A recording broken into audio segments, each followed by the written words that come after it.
السلام علیکم ورحمۃ اللہ تعالی وبرکاتہ۔ الحمد للہ نحمده ونصلي على رسوله الكريم، اما بعد، كما قال الله تعالى في القرآن المجيد والفرقان الحميد: اعوذ باللہ من الشیطان الرجیم، بسم اللہ الرحمن الرحیم۔ ان الذين يؤذون الله ورسوله لعنهم الله في الدنيا والآخرة وأعد لهم عذابا مهينا۔ صدق الله مولانا العلي العظيم وصدق رسوله النبي الأمين المتين الكريم۔ فسهل يا إلهي كل صعب بحرمة سيد الأبرار سهل، يا حبيب الإله خذ بيدي ما لعجزي سواك مستندي۔ حضرات محترم، آج آپ کے سامنے یزید پلید کے کارناموں کو پیش کروں گا کہ یزید پلید کے کارنامے کیسے تھے۔ اس سے قبل میں نے جس آیت مبارکہ کی تلاوت کی ہے اس کا ترجمہ سماعت کر لیں۔ اللہ تبارک و تعالی ارشاد فرماتا ہے: ان الذین یؤذون اللہ ورسولہ، بے شک جو لوگ اللہ اور اس کے رسول کو تکلیف دیتے ہیں، یعنی ایسے کام کرتے ہیں جو اللہ اور اس کے رسول صلی اللہ علیہ وسلم کو ناپسند ہو۔ اب یہیں سے اہل سنت کا یہ موقف ثابت ہو گیا۔ ہم سے کوئی پوچھتا ہے آپ خیریت سے ہیں، تو ہم کہتے ہیں اللہ و رسول کا کرم ہے۔ یہ نظریہ اور فکر اور سوچ قرآن نے دیا۔ دیکھیے، یہاں تکلیف دینے میں اللہ تعالی نے اپنے ساتھ اپنے محبوب کو شامل فرمایا۔ تو اللہ جب اپنے ساتھ کسی فعل میں، کسی چیز میں اپنے محبوب کو شامل فرما لے، تو ہم کیا پیارے آقا صلی اللہ علیہ وسلم کے غلام ہو کر اللہ کے ساتھ اس کے پیارے محبوب صلی اللہ علیہ وسلم کو کسی چیز میں، کسی فعل میں شامل نہیں کر سکتے؟ بالکل کر سکتے ہیں۔ یہ قرآن کا نظریہ ہے، یہ قرآن کا دیا ہوا طریقہ ہے۔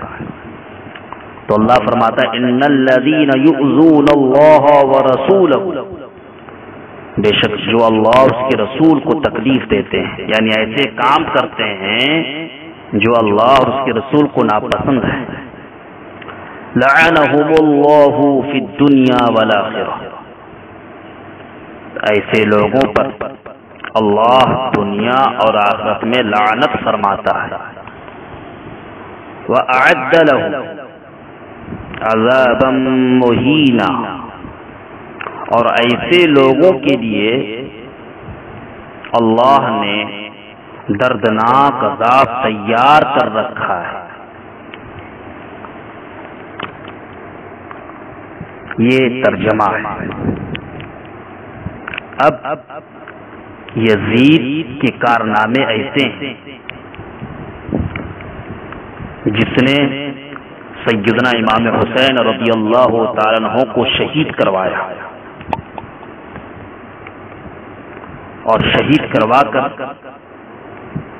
پیارے آقا علیہ الصلوۃ والتسلیم کو سخت تکلیف پہنچائی، اور جس نے آقا کو تکلیف پہنچائی تو اس نے اللہ کو تکلیف پہنچائی۔ اب میں یزید پلید کے کارناموں پر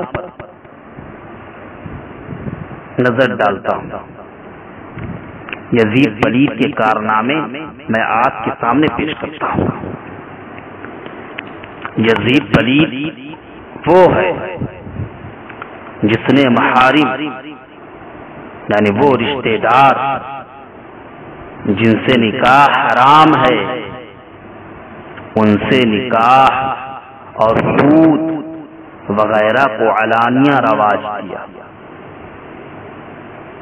یزید پلید وہ ہے جس نے مدینہ طیبہ مکہ مکرمہ کی بے حرمتی کرائی، مسلم بن عقبہ کو 12,000 یا 20,000 کا لشکر لے کر مدینہ طیبہ پر چڑھائی کے لیے بھیجا، وہاں کے رہنے والوں کے گھر لٹوائے، تقریباً 700 صحابہ کرام رضوان اللہ تعالی علیہم اجمعین کو شہید کروایا۔ وہ صحابہ کرام جن کی شان و عظمت کے بارے میں رحمت عالم نور مجسم صلی اللہ تعالی علیہ وسلم نے ارشاد فرمایا تھا، مشکات شریف باب مناقب الصحابہ، فرمایا اکرموا اصحابی، اے لوگو میرے صحابہ کی عزت کرو، اکرموا اصحابی، میرے صحابہ کی عزت کرو، فإنہم خیارکم، چونکہ یہ تم میں سب سے بہترین لوگ، یہ تم میں بہترین لوگ۔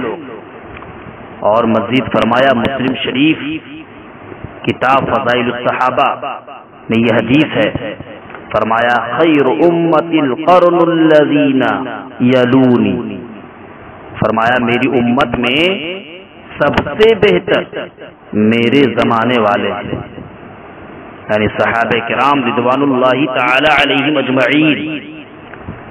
پھر آگے فرمایا ثم الذین یلونہم، پھر ان کے بعد کے لوگ سب سے بہتر ہیں، یعنی تابعین کرام۔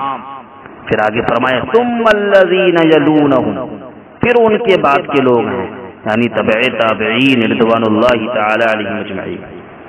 تو خلاصہ گفتگو ہے یہ ہے، یزید پلید وہ ہے جس نے صرف سیدنا امام حسین رضی اللہ تعالیٰ عنہ کو ہی نہیں شہید کروایا بلکہ بے شمار صحابہ کرام کو شہید کروایا، جن کی شان و عظمت کو پیارے آقا صلی اللہ تعالی علیہ وسلم نے لوگوں کے سامنے بیان فرمایا۔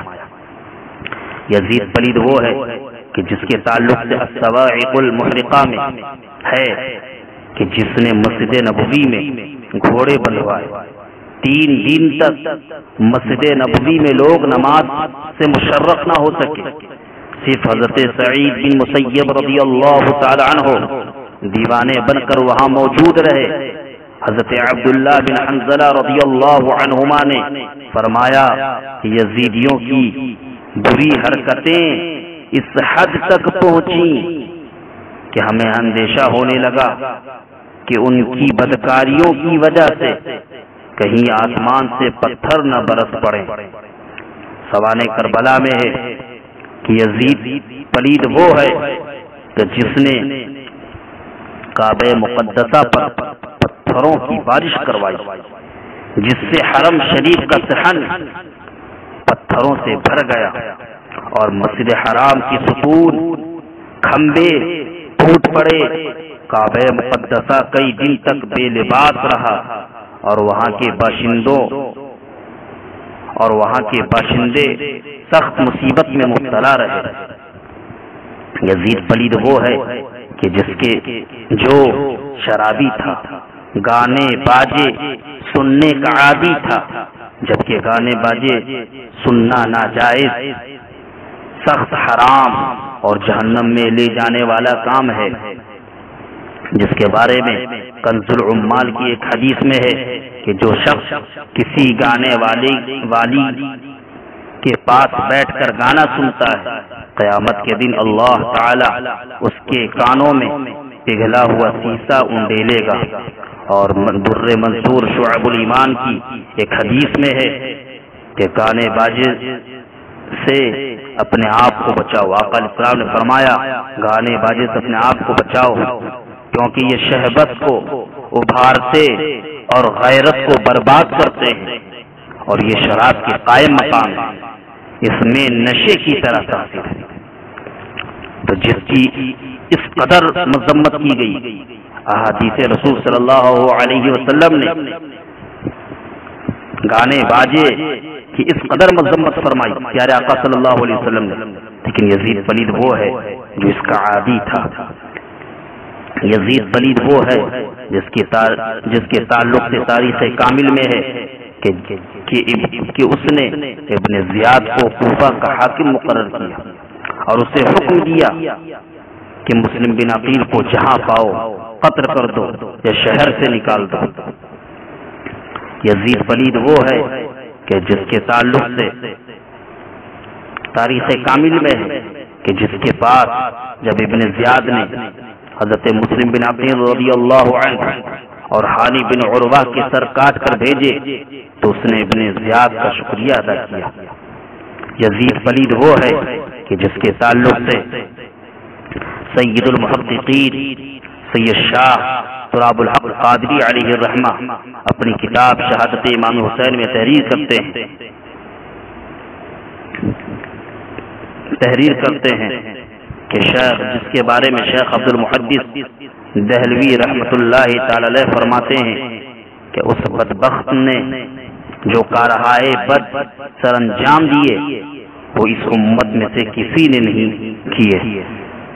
شہادت امام حسین رضی اللہ عنہ اور احانت اہل بیت سے فارغ ہو کر اس بدبخت نے مدینہ منورہ پر لشکر کشی کی اور اس مقدس شہر کی بے حرمتی کے بعد اہل مدینہ کے خون سے ہاتھ رنگے اور باقی بچے ہوئے صحابہ و تابعین کو قتل کرنے کا حکم دیا. یزید پلید وہ ہے جس نے امام حسین رضی اللہ عنہ کی شہادت کے بعد ان کے مبارک لبوں پر چھڑی سے مارا جسے نبی کریم صلی اللہ تعالی علیہ وسلم چومتے تھے. یزید پلید وہ ہے کہ جس کے تعلق سے حضرت سید شاہ تراب الحق قادری علیہ الرحمۃ والرضوان تحریر فرماتے ہیں کہ امام جلال الدین سیوطی رحمۃ اللہ تعالی علیہ اپنی کتاب تاریخ الخلفاء میں امام حسین رضی اللہ تعالیٰ عنہ کا ذکر کرتے ہوئے فرماتے ہیں کہ ابن زیاد، یزید اور امام حسین رضی اللہ عنہ کے قاتل تینوں پر اللہ کی لعنت ہو. یزید پلید وہ ہے جس کے بارے میں مجدد دین و ملت امام احمد رضا خان علیہ الرحمۃ والرضوان تحریر فرماتے ہیں کہ یزید پلید قطعاً یقیناً فاسق و فاجر اور جری علی الکبائر تھا، یعنی کلم کلا گناہ کبیرہ کرتا تھا. اس پر اہل سنت کا اجماع ہے. تو بزرگوں اور دوستوں، یہ یزید کے مختصر سے کارنامے میں نے آپ کے سامنے پیش کیے کہ کس قدر وہ دین سے ہٹا ہوا تھا، کس قدر وہ دین کا دشمن تھا، جس سے سیدنا امام حسین رضی اللہ تعالی عنہ نے لڑ کر پیارے آقا صلی اللہ تعالی علیہ وسلم کی دین کی حفاظت فرمائی ہے، پیارے آقا صلی اللہ علیہ وسلم کی دین کو بچایا ہے. لہذا ہمیں سیدنا امام حسین رضی اللہ عنہ سے سچی محبت کرنی چاہیے، سچی عقیدت رکھنی چاہیے اور انہی کے مشن پر چلنا چاہیے. بولنے میں کسی بھی طرح کی غلطیاں، خامیاں، لغزشیں ہوئی ہوں اللہ تعالی معاف فرمائے. استغفر اللہ ربی من کل ذنب واتوب الیہ. وآخر دعوانا الحمد للہ رب العالمین.